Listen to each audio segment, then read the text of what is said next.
Driving up the gravel path towards the luxurious blue mansion overlooking the sea, President Rayne couldn't help but thinking of the millions of citizens who struggled to have food on their plates every day. Yet here he would meet in a symbol of past excesses to discuss the future of the economy. Those thoughts would prove to be foreshadowing, as the decision on infrastructure investment turned out to be a choice between desperately needed road improvements in the economically challenged region of Angland, or a high-speed rail project in the structurally much stronger Swedish heartland. A choice truly between the heart and mind. In the end, he decided on the benefit for all Swedish citizens and signed off on the railway project. Looking at the paintings in their luxurious gold frames on the way out of the mansion, Rayne briefly wondered for how much they would sell and how many families that could feed. Well, we have the graph going up, which is good. And if we're looking at that in the grand scheme of things, we have a lot more up to go. But stonks go up is always a good start for the economy. So it appears that from a grand perspective, this was a good decision, although the people of Angland obviously somewhat, and Lilias herself, somewhat disagree, and we might have to figure other ways of helping them out that are not on the same scale as the mega project. We do have some form of report up here by the looks of it. Let's see if I can actually. I don't have any news, but no. This is just a shortcut. Maybe I've never looked at it. This is just a shortcut to the. To my connections. I can't really read it, so I'm not going to do anything with that, which leaves me basically just with the decisions in Holsord. So let's see what we've got. So we've got the high-speed rail under construction in the Holsord region, which should sort out the logistical issues. We do have more issues, not just here, but I think we had the antiquated railway also in Gelsord. I'm not sure if Andrika had the same problem. Ellery might just get a bypass, but it's more of a tourist destination anyway. And then Lahaven itself will eventually get connected. But yeah, we're going to have to do something about Angland and especially Bergia as well. So let's see what kind of steps we have next. We have an opportunity to buy stocks from an Arcasian company. Okay, let's see what this is about. A personal investment opportunity has been relayed by Mr. Manger.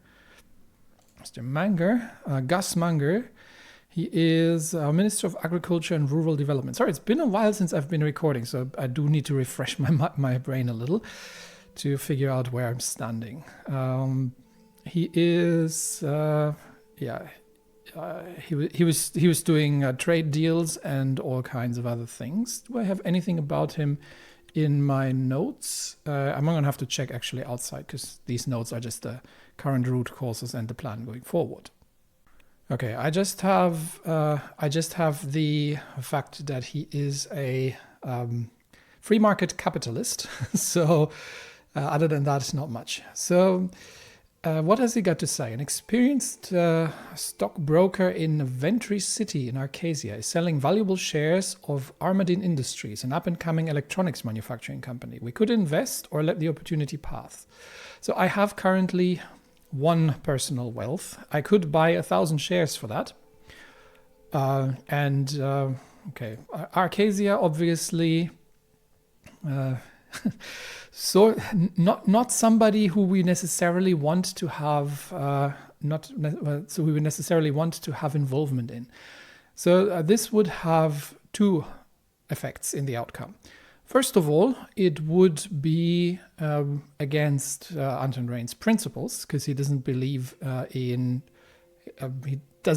personal wealth as a government employee, although he hasn't received this as part of his government remuneration. So this is his personal money, and he's technically free to do what he wants to do.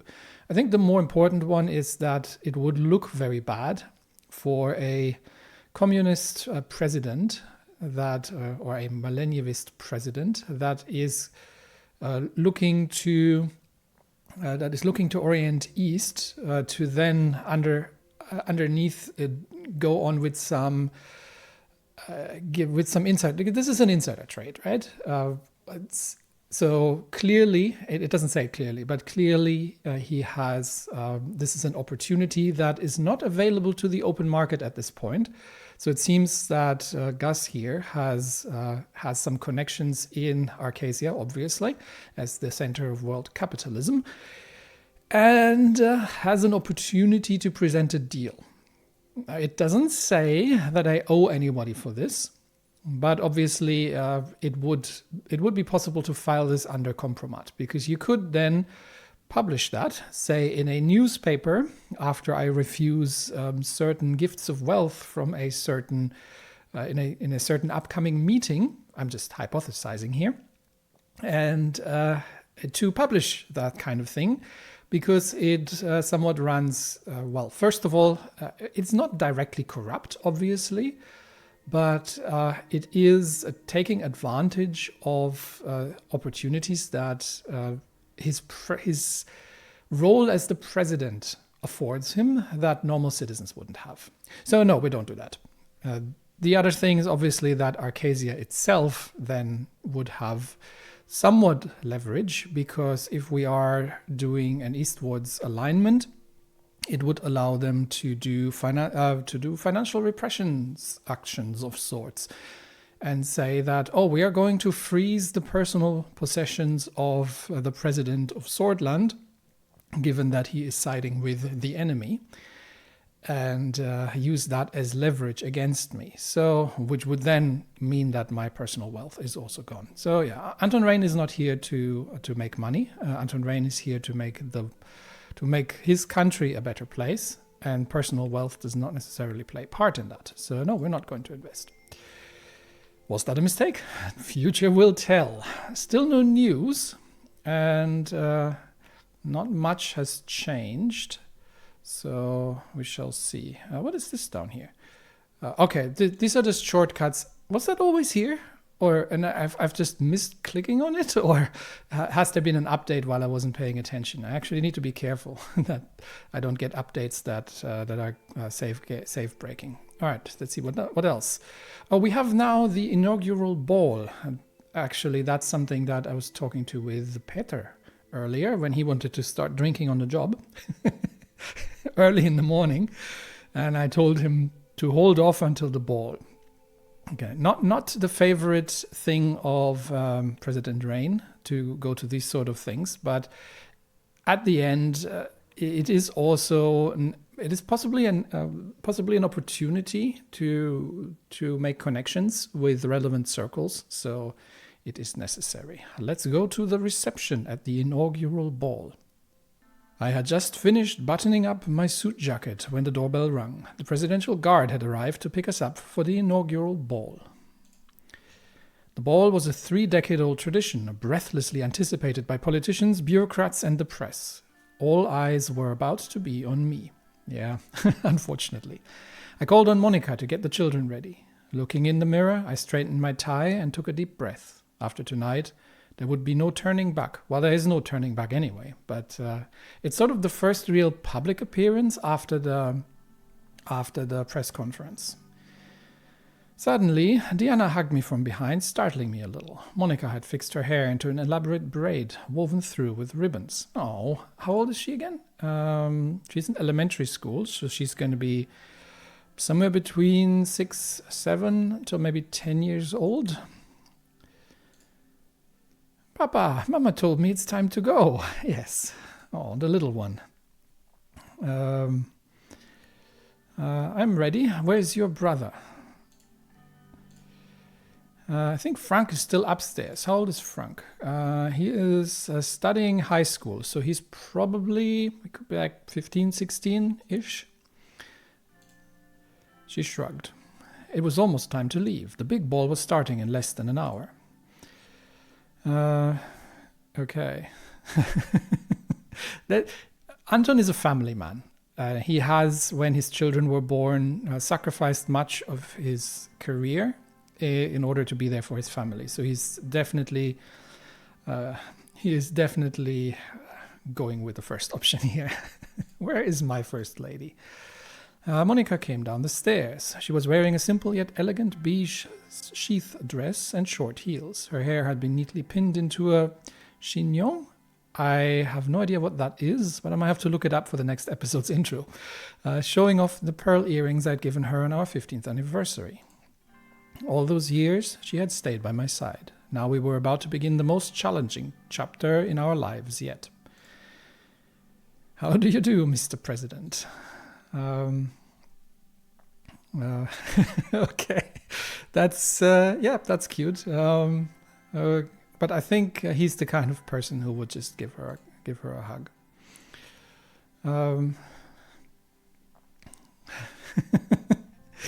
Yep, we're going with the second option here. She looks as gorgeous as the day we married. There's the charm that got you. Always be ready to compliment your better half. And Frank trudged down the stairs. This thing itches. Oh yeah, he's at the age where he certainly would not enjoy doing that. A quick personal side note. I absolutely despise wearing suits. Personally, when I was still working, we used to have a single day where we, because I was working in IT, so there was no need for that, and except for the single day when we had the Melbourne Cup celebration. It's a thing in Australia where there's a horse race, and all over the country people celebrate that, and it was mandatory for that. So I had a suit in my I still have a suit in my wardrobe just for that single purpose, and I never wear it outside of that. So I can relate to Frank very much here. He tugged at the collar of his new tuxedo. He seemed ill at ease. Let's see what's going on. Okay, I'm glad to have you with us for the big night.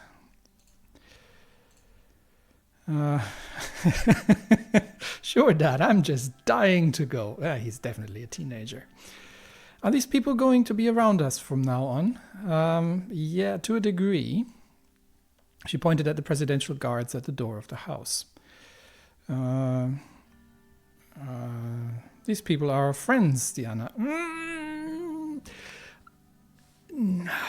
Okay, I don't want to scare her. And I'm probably overthinking that again. I don't want to scare her to say that, if I say that we need extra protection, she would ask, as children do, from what? And then the next thing, she can't sleep at night because she thinks evil people are trying to murder her parents. Are they our friends? Oof. I wouldn't go that far. Yeah. I think we'll go with the neutral answer in the middle, because this obviously, like any kind of personal guard, would obviously a prime target for anybody who is who's going to make any attempts on the life of me or the family. So trusting them too much is a tricky thing as well. So as with all personal protection, you do have to trust them to some degree. But we also have to be aware of the position of power that they are potentially in if anything goes sideways. So we're going to go with this. It's all right. They're here to make sure nothing bad happens to your papa. Okay, so I could have... Thank you, Monica. I was trying to avoid scaring her, but clearly... yeah, that seems not to be the issue. Frank stopped abruptly and turns towards me. Dad, do I really have to go? Couldn't I stay home instead? Yeah, I understand the sentiment, but you're gonna have to, unfortunately. It's a party thrown for me. Don't you want to know? No. I'm not sure if he's at the age that pretty girls are. I don't know exactly how old he is. So if he's like 14-ish, pretty girls might actually be the opposite. So I think I'm going to go with the vulnerable side here and see if we can... He might see straight through me for that, but let's see. Let's see if we can appeal to his pride and see if we can get it that way. He smiled reluctantly. Well, when you put it like that, sure, let's go. There we go. Here's a good boy. A presidential guard showed us the way as red and blue lights flashed around us. Serge, my driver, ushered us into our armored limousine. The motorcade started moving towards the palace. I gazed out the window, deep in thought. Anton, what are you thinking about? Asking Monica.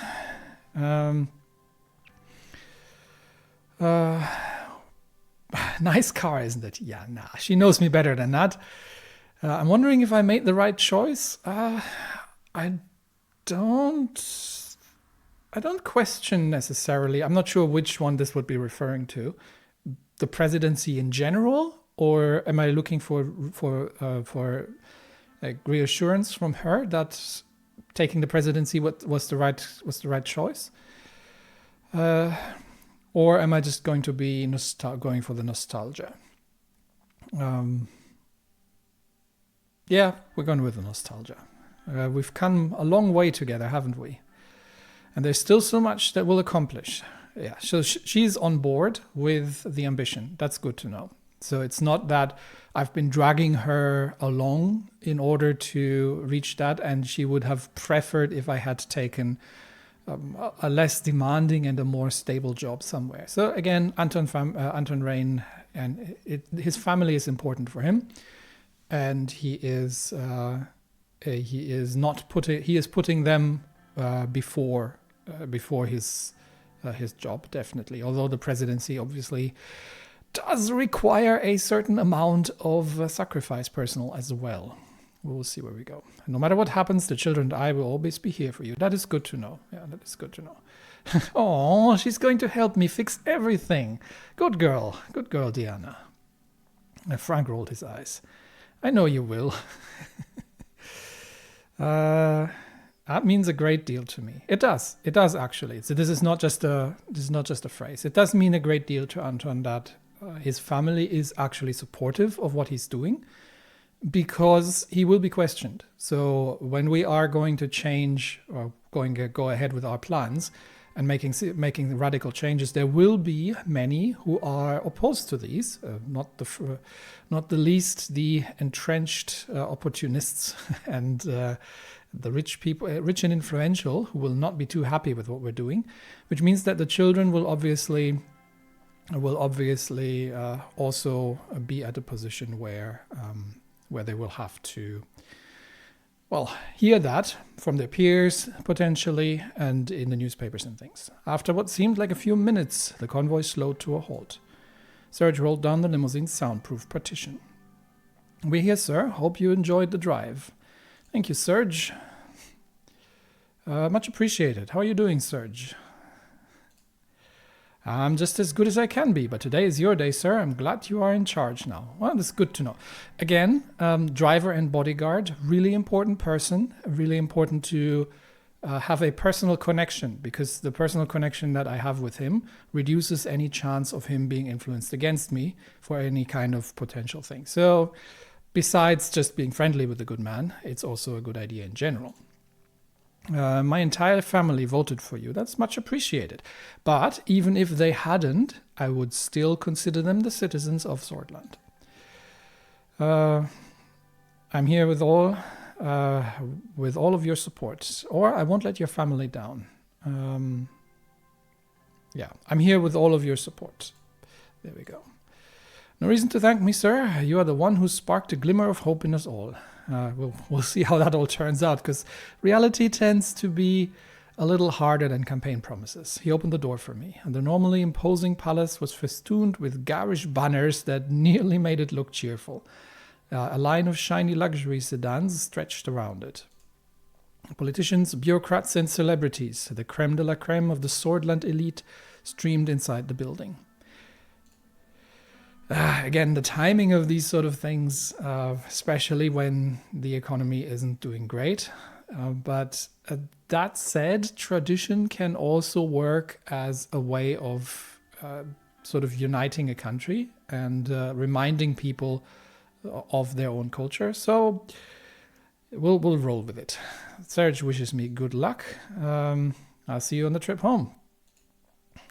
Stepped out and immediately found myself surrounded by loud voices and camera flashes. Hordes of eager journalists thrust their portable microphones my way. Of course they do. It's their job after all. My guards fended off most of them, but one woman managed to dodge them and corner me. I recognized the Swedish Broadcasting Company logo on her press lanyard. So we have a reporter which has no codex entry, but I am going to see if I can find the Swedish no. Mr. President. Okay, this actually seems to be on autopilot here. So no entry for the Swedish Broadcasting Company as well. So we'll see what she wants. So I can't check if this is friendly or not. Do you plan on working together with the opposition parties on the expected constitutional reforms?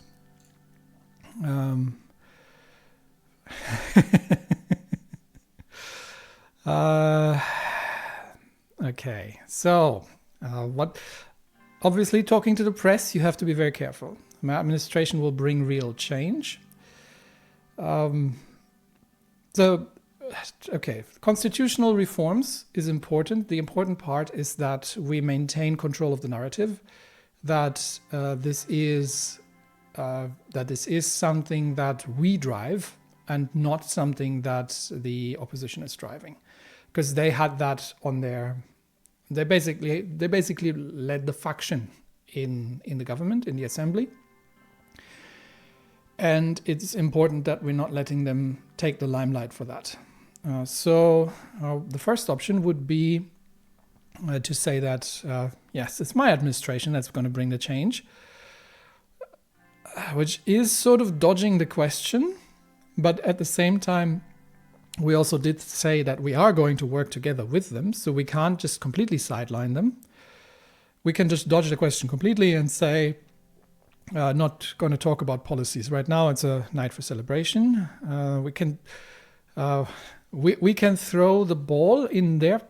We can throw the ball over to them and say if the opposition is willing to support us, or we can just say we're going to work with everybody. But that's a weak answer, because that effectively that is not the policy. So I'm gonna be careful. Can I, in case that auto clicks again? I am thinking all the first three are actually good answers. Nights for celebration. Not going to talk about policies now. I could just deflect her and make sure that. Yeah, that might actually be not a bad decision, because we don't want. So reporters have an uncanny way of driving or framing things in certain ways that fit their respective agenda. And I don't know where the Swedish Broadcasting Company. I think this was part of the what's his name? The media guy that I'm supposed to meet with. I think that was part of his holding, if I'm not mistaken. So they might be inclined to put pressure on me for certain things, but I'm more inclined to say that this is a night of celebration. If you want official policy statements, then you're going to get them at official press conferences, not by ambushing me on the way to a party. Okay, night is for celebration. Not going to talk about my policies now. Does that mean you don't plan on working together? Do you think you share no common ground with the other parties? I just told you. And of course, the reporter is... Reporters are very good at cornering and asking the leading questions. I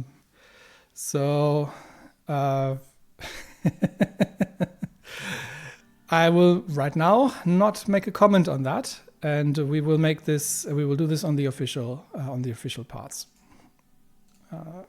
One more question. One of your first acts as president was to veto a campaign finance law that would have deprived small parties of public funds while increasing those channeled to your own. Are we seeing the beginning of a more egalitarian administration? Dear.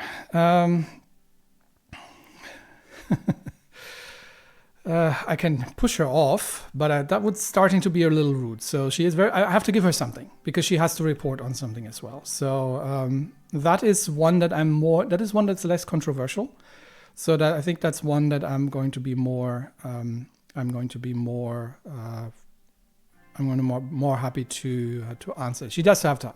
She has to have something, because she cannot just. Otherwise, she's going to write a scathing article about me not wanting to discuss my policies with the public.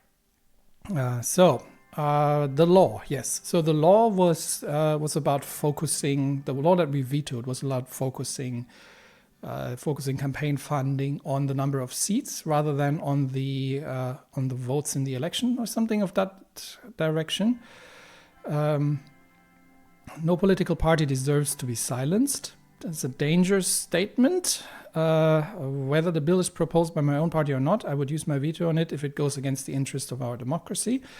I think that is probably the best one to say. Definitely not this one, but didn't care. I didn't want to cause a stir. No. I vehemently disagreed with the bill. So I'll say that. Just because my party proposes it, if it's not good, it will get vetoed, because that's the whole point of having a veto. Because I am the president of Swordland, and not just for my own party. So we're going to go with that. "That's enough, ma'am," said one of my guards while nudging the reporter away from me. A path through the crowd was now open, and we quickly made our way to the entrance of the palace. At the same time, a dozen fireworks went off. We'll see if this comes back to bite me, because she obviously now has the opportunity to say that, or to try and throw wrenches in the works. But at the same time, the opposition politicians should clearly be aware of how public relations work, and that I'm not going to necessarily discuss these kind of details out in the open with reporters without knowing how they're going to frame it. So. This will come through official press statements, and then everybody, not just that one newspaper, gets that. But I had to give her something. All right, let's see. The entrance was decorated with beautiful ribbons in Swordland's colors of white, yellow, and maroon. A lush maroon carpet had been rolled down the stairs. We entered the lobby and joined the throngs of people making their way towards the ballroom. Peter is here as well. As I navigated through the crowd, a familiar figure stepped into my path. Bernard Circas, the acclaimed poet and now MP. His face bore a look of subtle defiance. He is a communist, isn't he? Yeah, I like this man. He's the leader of the. We've been in the same Red Youth organization, probably not at the same time, but he's from the Independents. So let's see what. I'm not sure how familiar he is with my views, but let's see what he has to say. He's definitely one person that I think we have a lot of overlap with. "Congratulations, President Rayne. A remarkable achievement indeed." Thank you, Bernard. We don't have political differences.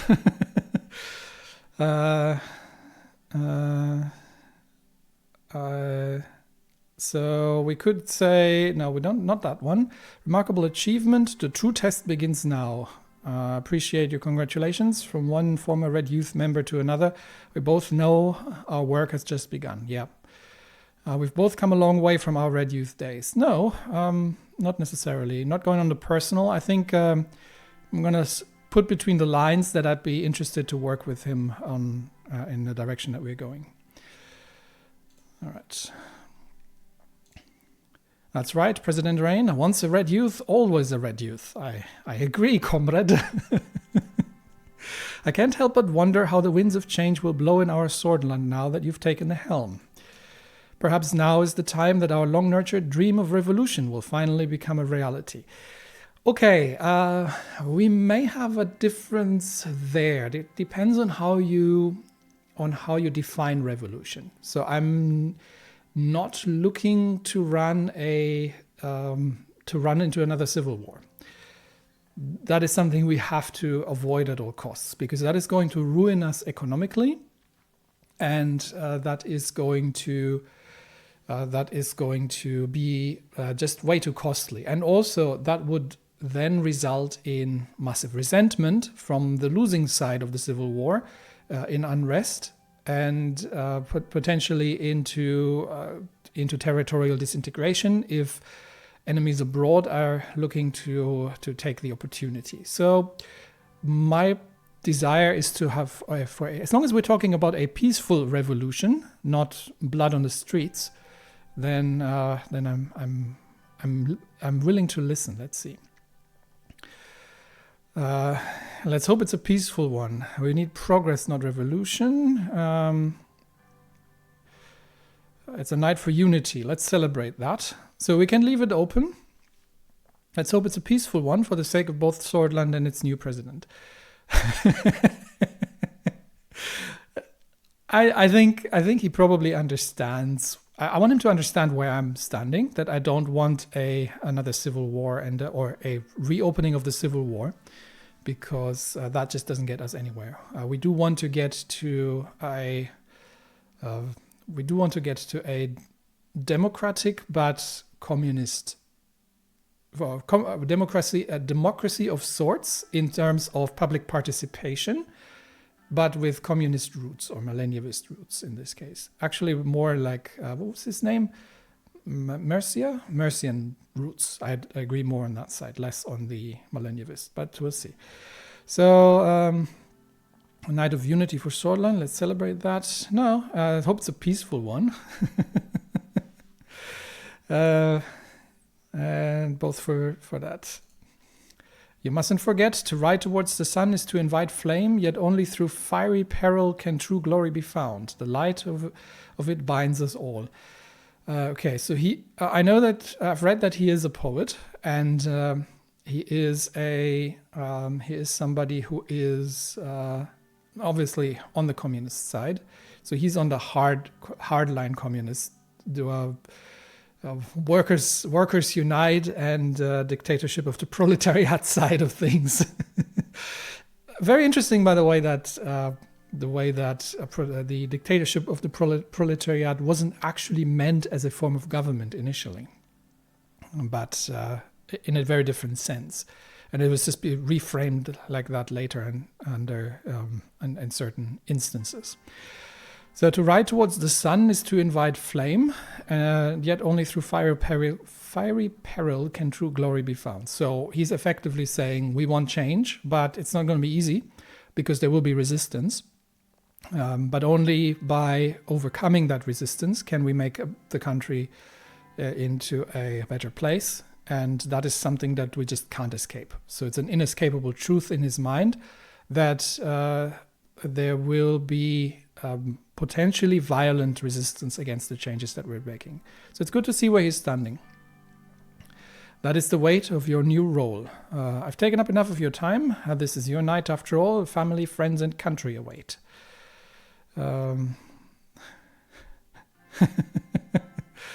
Thanks for sharing your wisdom, Mr. Circus. Enjoy your evening. Until we meet again. As I watched Bernard blend back into the crowd, his words echoed in my mind. Were they mere poetic expressions or a reflection of the real socialist sentiments stirring within the country? I think probably a bit of both, but I feel that the point he's trying to make is that it's not the forces that be and the entrenched forces in power are not going to go quietly. Behind me, I heard a familiar voice. Peter, hello. There they are, the most beautiful family in Swordland. You old charmer, you. Uncle Peter. Is he? He's not my brother, right? He's my best friend. So I'm assuming that it's an honorary uncle, not an actual relationship. It's great to see you, Frank. You two are growing faster than I am getting wiser. Better that is not. That is not a particularly high bar from what I've seen from you before, but he has his. We complement each other pretty well in his scoundrelly ways. You sure you gotten any wiser? I don't actually know how the ribbing between the two would go, but oh well, you're a sight for sore eyes. Good to see you, mate. Likewise. Evelyn. Oh yeah, Evelyn. There she is. Evelyn Vectern. She was a journalist and a school teacher, yes. Approached us and shook our hands with a firmness that belied her delicate features. Congratulations, Anton. I have to say the results were clear to me from the beginning. Thank you very much. Very welcome.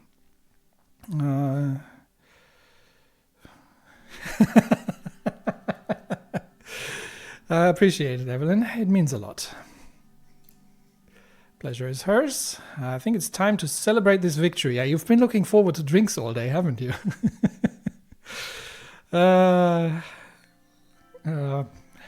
It's finally time. We could start by getting some drinks. I know Peter, so you read my mind.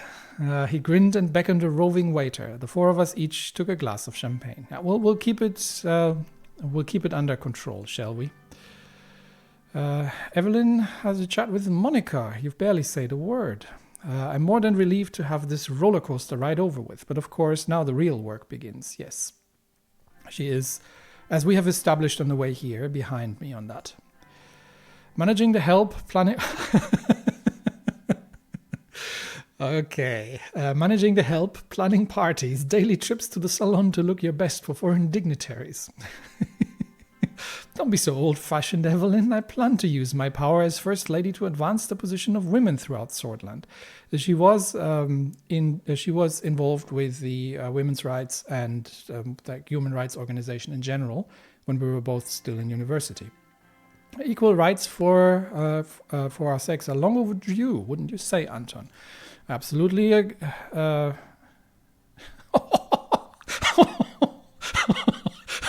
Excuse me.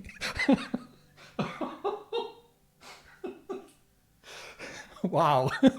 Seriously. I mean, yes, we are in the 1950s. Absolutely. And we'll work together to achieve that. I haven't... Oh my gosh. Whew. Spicy. We'll work together to achieve that. Never content to be just a pretty face. No, that's rude as well. No, absolutely. We'll work together to achieve that. She flashed me a smile. Diana suddenly jumped in between us and tugged on my sleeve. Papa, can we go? I want to see the ballroom. Yeah, it's time. Let's go. And we move on to the ballroom. We left the lobby and made our way towards the ballroom. There is something to be said about teaching children not to interrupt important conversations, but she's a little girl. How can you not? It's a father thing, I believe. We went to the lobby and made our way towards the ballroom. Inside, we were yet again surrounded by a noisy crowd, but this time it was the politicians who sought to appease the new authority in Swordland.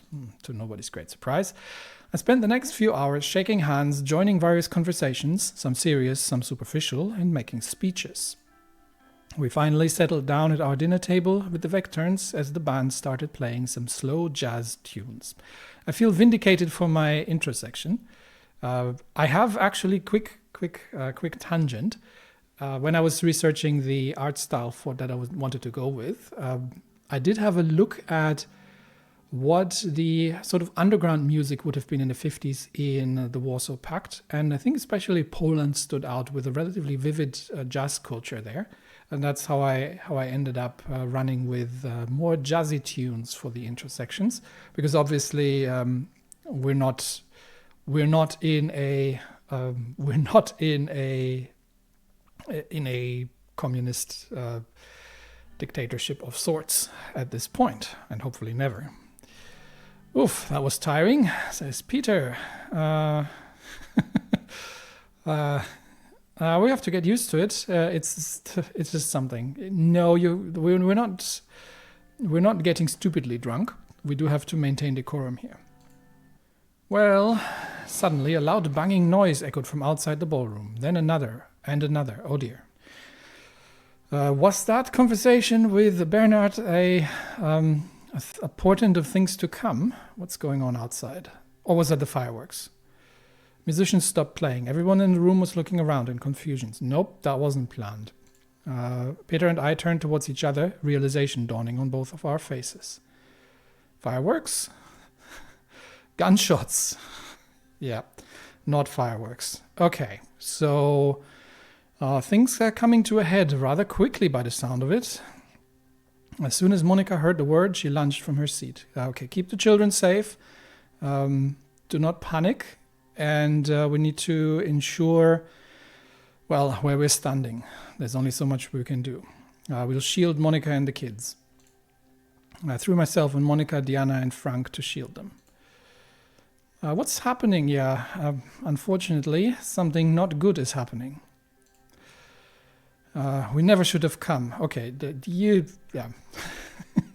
Stop whining. That wasn't foreseeable. Chaos broke out as some guests flung themselves under their tables and others ran towards the doors, screaming. Diana burst into tears while Frank tried to comfort her, hiding the fear in his own eyes. Good job, big brother. That's what you need to do. Where is Serge? I think from my personal guard right now, Serge is probably the one I trust most. 3 more gunshots rang out loudly. Okay. We've got Mr. Greiser here, Chief of Police. Okay, well, what's he up to? I don't trust anyone right now, so we'll see. Who is he? Karl Greiser, Swedish police officer, administrator, is the current Greater Holsort police chief. He was the one who was, wasn't he the one who was leading the, who was hinting towards foreign sabotage of the burning in the archives? Prior to his appointment to his position, he served as chief of police in Arvory. He started his career in law enforcement, graduating top 10 of the academy class.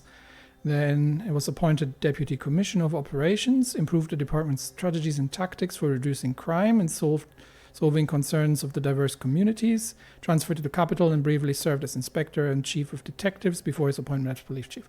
Doesn't say anything about his political orientation. But if memory serves me right, he was the one who was hinting towards a foreign involvement in the burning of the archives.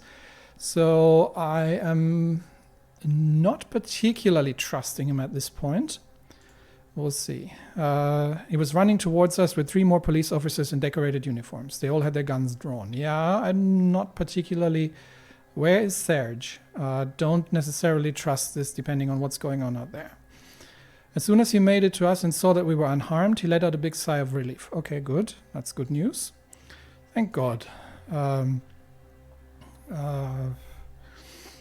Okay. What the hell's going on?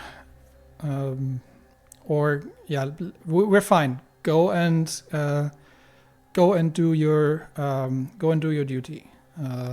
Well, I don't necessarily need to know right now because there's it would be good to know, just to be informed if I need to make any decisions. So if this is an isolated incident, yeah, I do need to know actually. If this is an isolated incident, police can handle this. If this is part of something larger, then we might have to organize that sooner rather than later, be above the police level. All right. What's going on? Okay, 1 second. He turned around quickly to his men. Check perimeter, now. Yes, thank you. Paul, Jansen, follow my lead. We will bring them to the safe room. Okay, we do have a safe room.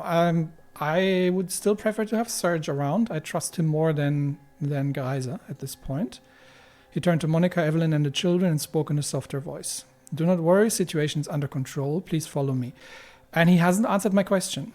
I am not particularly... I'm wary at this point.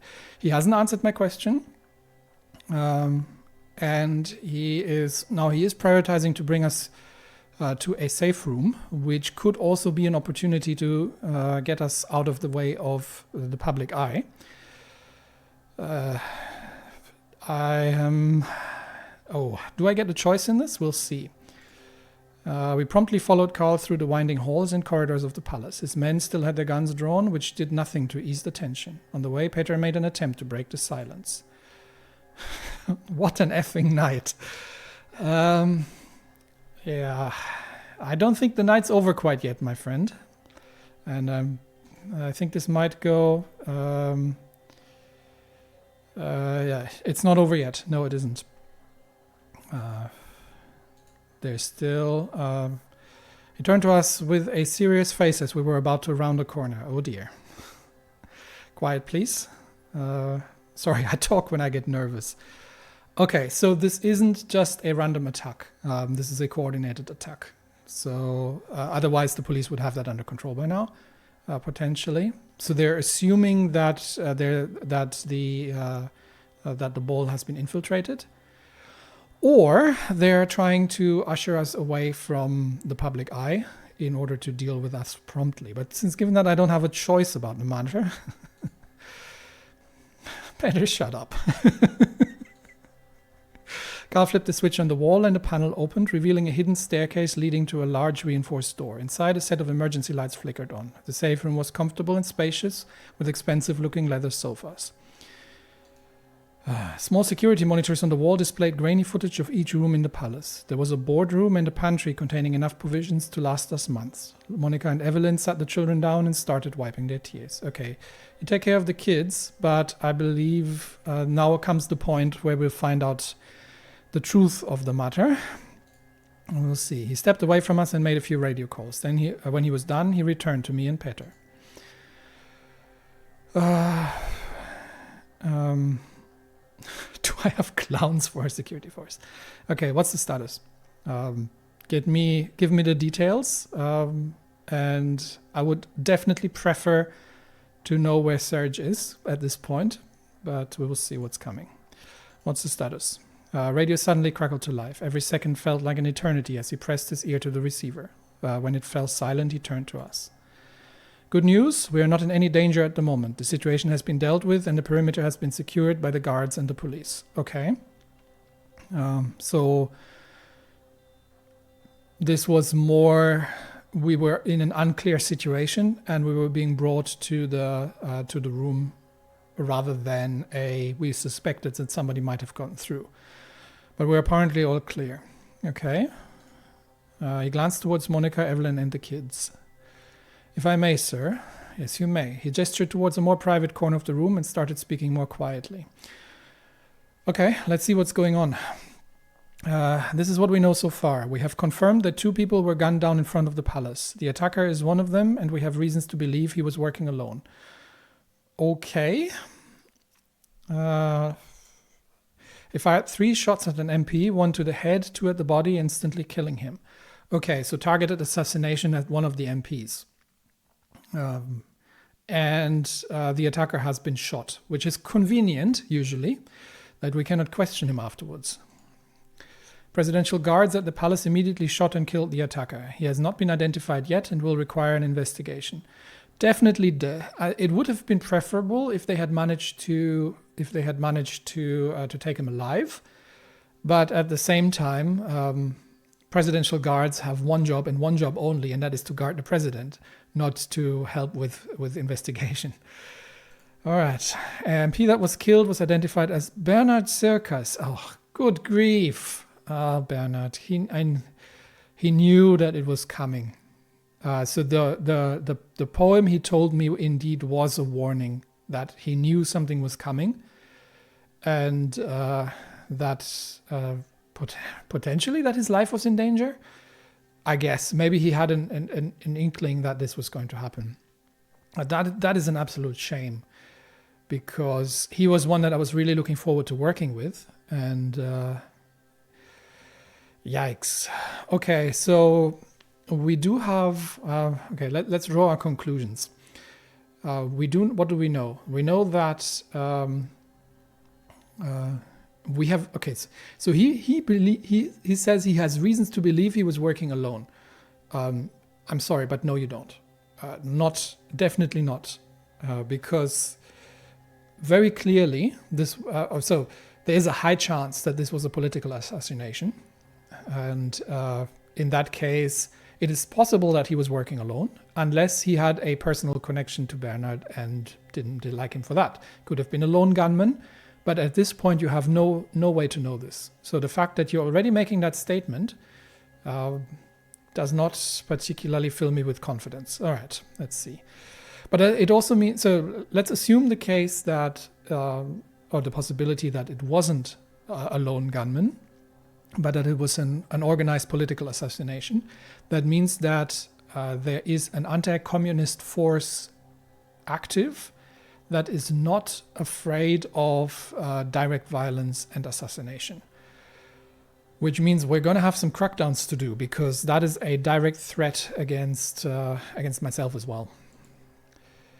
This will cause a lot of problems. Yes, indeed it will. A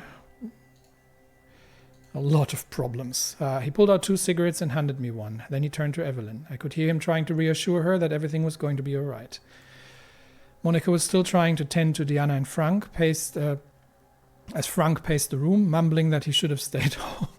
All right, it's not I know you're a teenager. I know you believe that you're the center of the universe, but it's not all about you right now. We have okay, I'm going to comfort Monica and the kids because there is nothing to be done immediately, and until we have more information. So the most important part that is going to have to be established is if that guy was working as a lone gunman, or if he was part of a larger organization. But for now, I'm going to have to talk to my family. Sat down beside my wife and children. We're safe. I can't promise you that this will ever happen again, because we don't know how large the opposition is that we're facing. But for now, we're safe, and I'll make sure everything's going to be fine. We can't be sure of anything anymore. Yes, definitely. I lit my cigarette and took a deep drag. I was going to see this through and keep my family safe. Yeah, that is at all costs, and absolutely. So I crashed the cigarette on the ashtray. And with that, we have connections updated. Oh yeah, obviously the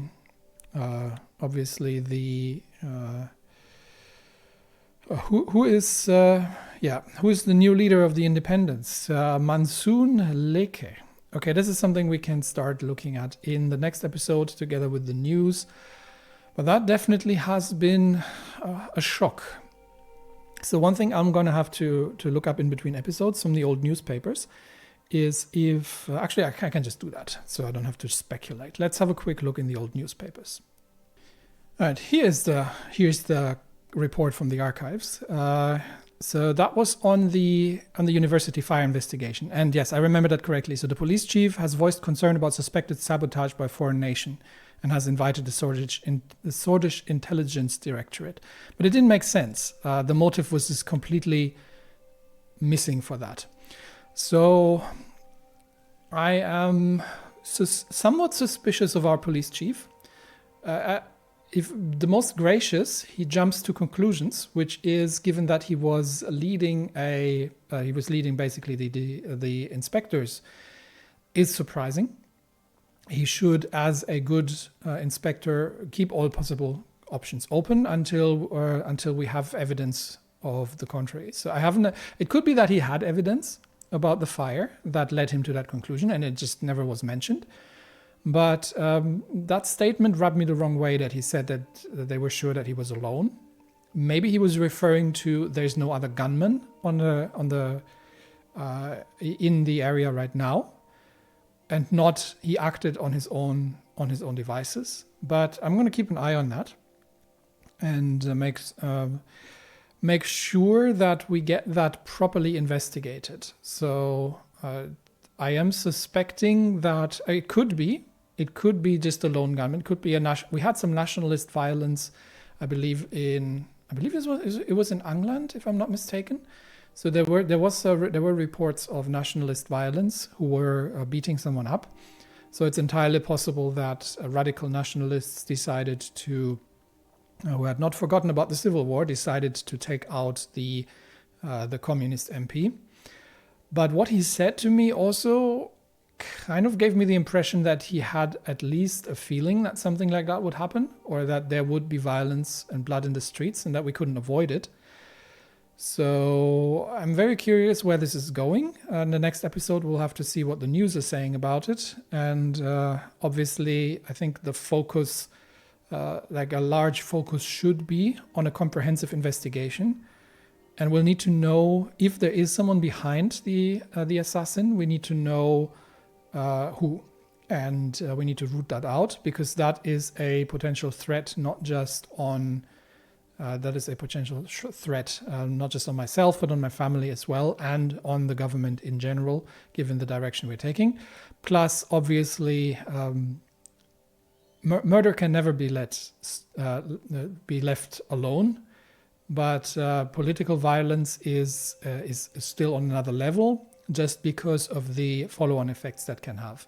So if this causes further radicalization on the fringes, both left and right, and is seen from both sides as an opportunity to restart violence, then we've got potential uprisings and unrest on our hands. So none of that must be done in public. It must be properly investigated, and it must be clear that this is not something that will be tolerated, and any attempt to profit from this politically will be cracked down on pretty hard. So we'll see where that leads in the next episode.